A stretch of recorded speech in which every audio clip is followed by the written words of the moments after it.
আজ 11 ফেব্রুয়ারি 2026, কালই সেই বহুল প্রতীক্ষিত সাধারণ নির্বাচন।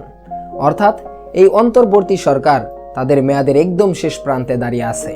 ঠিক এই মুহূর্তে বাংলাদেশের রাজনৈতিক ইতিহাসে এক অভূতপূর্ব ঘটনা ঘটে গেল। বিদায় নেওয়ার মাত্র কয়েক ঘন্টা আগে প্রধান উপদেষ্টা ডক্টর মোহাম্মদ ইউনূস এবং তার পুরো মন্ত্রিসভা তাদের স্থাবর অস্থাবর সম্পদের পাই হিসাব জাতির সামনে পেশ করলেন। কিন্তু কেন এই শেষ মুহূর্তে হিসাব দেওয়া? এটি কি নতুন সরকারের জন্য কোনো নৈতিক চাপ, নাকি কেবলই দায়বদ্ধতা? আজকের ভিডিওতে আমরা প্রধান উপদেষ্টার সম্পদের গভীরে গিয়ে বিশ্লেষণ করব এবং দেখব এই সরকার আসলে কতটা স্বচ্ছ থেকে বিদায় নিচ্ছে। ভিডিওটি শেষ পর্যন্ত দেখুন, কারণ শেষে থাকছে আগামীর সরকার নিয়ে এক বড় বিশ্লেষণ। গতকাল মন্ত্রিপরিষদ বিভাগ থেকে একটি প্রজ্ঞাপন জারি করা হয়েছে। সেখানে অন্তর্বর্তীকালীন সরকারের উপদেষ্টা এবং তাদের স্ত্রী বা স্বামীদের 30 জুন 2024 থেকে 30 জুন 2025 তারিখ পর্যন্ত সমস্ত স্থাবর ও অস্থাবর সম্পদের বিবরণ প্রকাশ করা হয়েছে। মনে আছে 2024 সালের আগস্টে দায়িত্ব নেওয়ার মাত্র 2 সপ্তাহের মাথায় ডক্টর ইউনূস কথা দিয়েছিলেন তার সরকারের সবাই সম্পদের হিসাব দেবেন। দীর্ঘ প্রতীক্ষার পর আজ সেই ডেটা পাবলিক করা হলো। এবার আসি সবচেয়ে বড় কৌতূহলে, প্রধান উপদেষ্টা ডক্টর মোহাম্মদ ইউনূসের কত সম্পদ? প্রকাশিত তথ্য অনুযায়ী ডক্টর ইউনূসের সম্পদের সিংহভাগই তার দীর্ঘদিনের অর্জিত আয়, রয়্যালটি এবং ব্যাংকে গচ্ছিত অর্থ। তার দেওয়া বিবরণী অনুযায়ী বিভিন্ন ব্যাংকে তার বড় অঙ্কের ফিক্সড ডিপোজিট এবং সেভিংস রয়েছে। তার মালিকানাধীন ফ্ল্যাট বা জমির হিসাবও বেশ স্পষ্ট। বিশেষ করে গ্রামীণ ব্যাংক এবং বিভিন্ন আন্তর্জাতিক সম্মাননা থেকে প্রাপ্ত অর্থের একটি স্বচ্ছ হিসাব সেখানে দেওয়া হয়েছে। প্রধান উপদেষ্টার পাশাপাশি তার প্রেস সচিব শফিকুল আলমও নিজের সম্পদের হিসাব দিয়েছেন। তার ব্যাংক অ্যাকাউন্টে 1,23,00,000 টাকা এবং ঢাকা ও ময়মনসিংহে 3টি ফ্ল্যাটের কথা তিনি নিজেই ফেসবুকে পোস্টে জানিয়েছেন।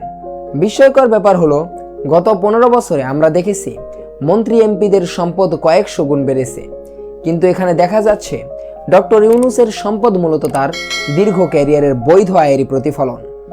এখন আমাদের মনে যে বড় একটি প্রশ্ন উকি দিচ্ছে তা হলো, এই যে হুট করে সম্পদ বিবরণী প্রকাশ করা হলো, এর মাধ্যমে অন্তর্বর্তী সরকার আসলে আমাদের কি বার্তা দিতে চাইছে? গত 1.5 দশকে আমরা এমন এক রাজনৈতিক সংস্কৃতি দেখে এসেছি যেখানে মন্ত্রী বা এমপিদের সম্পদের হিসেব চাওয়াটা ছিল এক প্রকার ট্যাবু বা নিষিদ্ধ বিষয়। সেই জায়গায় দাঁড়িয়ে ডক্টর ইউনূসের নেতৃত্বাধীন এই সরকার ক্ষমতা গ্রহণের পর যে সাহস দেখিয়েছেন তা নিছক কোনো আনুষ্ঠানিকতা নয়, বরং এটি একটি গভীর রাজনৈতিক দর্শন। বিশ্লেষকরা মনে করছেন ডক্টর ইউনূস নিজে থেকেই এই উদ্যোগ নিয়ে দেশের ভঙ্গুর প্রশাসনিক কাঠামোতে লিডিং বাই এক্সাম্পল বা দৃষ্টান্ত স্থাপনের মাধ্যমে নেতৃত্ব দেওয়ার চেষ্টা করছেন।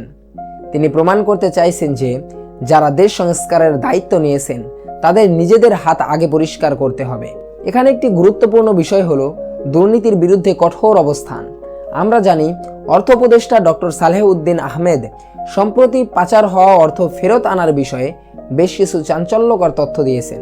তিনি জানিয়েছেন যে পাচার হওয়া বিশাল অঙ্কের টাকা উদ্ধার প্রক্রিয়ায় তারা বড় ধরনের অগ্রগতি করেছেন এবং ইতিমধ্যে 11 থেকে 12টি বড় ধরনের দুর্নীতি মামলা চিহ্নিত করা হয়েছে। এখন একটু চিন্তা করে দেখুন, যদি সরকারের নীতি নির্ধারকরা নিজেরাই স্বচ্ছ না হতেন, তবে কি তারা এই রাঘব বোয়ালদের ধরার সাহস পেতেন? নিজেদের সম্পদের হিসাব জনসম্মুখে উন্মুক্ত করার মাধ্যমে তারা আসলে প্রতিপক্ষ এবং দুর্নীতিবাজ আমলাতন্ত্রকে একটি পরিষ্কার আলটিমেটাম দিলেন যে আমাদের লুকানোর কিছু নেই, তাই আপনাদেরও ছাড় দেওয়া হবে না। তবে এই পুরো বিষয়টি কেবল উপদেষ্টাদের মধ্যেই সীমাবদ্ধ থাকছে না। সরকার এখন একটি সুদূর প্রসারী নীতি নির্ধারণী পরিবর্তনের দিকে যাচ্ছে। শোনা যাচ্ছে খুব শীঘ্রই দেশের সকল পর্যায়ের সরকারি কর্মকর্তাদের জন্য প্রতি বছর সম্পদের বিবরণী জমা দেওয়া বাধ্যতামূলক করার একটি ফ্রেমওয়ার্ক তারা রেখে যাচ্ছেন। এটি যদি পরবর্তী সরকার কার্যকর করে, তবে তা হবে বাংলাদেশের ইতিহাসে প্রশাসনিক সংস্কারের ক্ষেত্রে সবচেয়ে বড় মাইল ফলক। অবশ্য মুদ্রার উল্টো পিঠও আমাদের দেখতে হবে। অনেক সমালোচক এবং টিআইবির মতো সংস্থাগুলো এই সম্পদ বিবরণী প্রকাশে কিছুটা বিলম্ব নিয়ে প্রায় প্রশ্ন তুলেছিল। তবে দেরিতে হলেও এই তথ্যের বিস্তারিত প্রকাশ জনমনে সরকারের গ্রহণযোগ্যতা এবং বিশ্বাসযোগ্যতাকে এক নতুন উচ্চতায় নিয়ে গেছে। মানুষ এখন অন্তত এইটুকু স্বস্তি পাচ্ছে যে বর্তমান প্রশাসনে যারা বসে আছেন তারা নিজেদের পকেট ভরার চেয়ে সিস্টেম পরিবর্তনের দিকেই বেশি মনোযোগী ছিলেন। গল্পটা এখানেই শেষ নয়।